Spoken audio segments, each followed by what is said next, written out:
Hill. A local union is using paid protesters to walk their picket lines.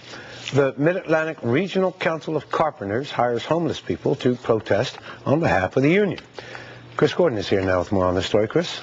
Well, you've probably seen them on a sidewalk somewhere in the city. They move around downtown, often picketing one location in the morning and then another in the afternoon. What you might not know is that they are not members of the union whose signs they carry, and that they're getting paid less by the union than the company that they're picketing is paying its workers.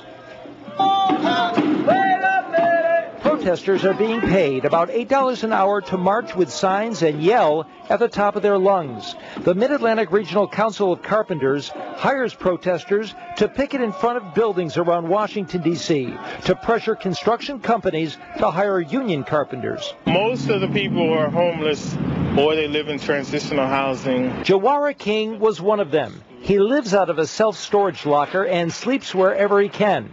King worked as a paid protester for 15 months. He wrote a book which includes the story of how he was fired for being a whistleblower. The deception is people think we're affiliated with the non-unionized companies working inside and that we're part of their business structure when we're outsiders that don't have anything to do with them.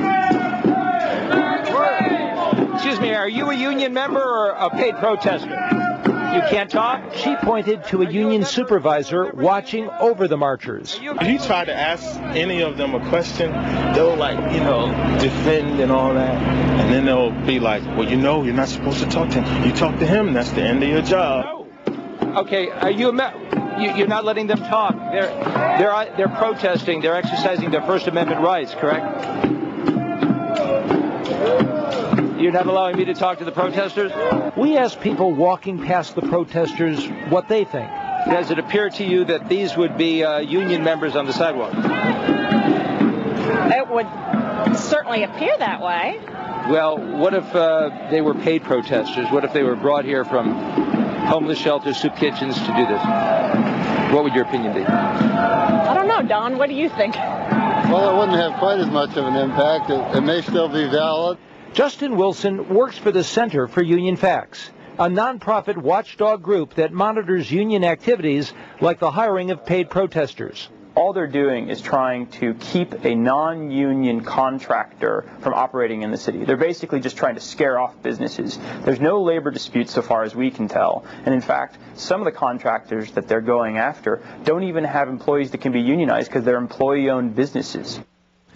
The Mid-Atlantic Regional Council of Carpenters is located in Forestville, Maryland, and despite our repeated requests for an on-camera interview, we have received no response from the union.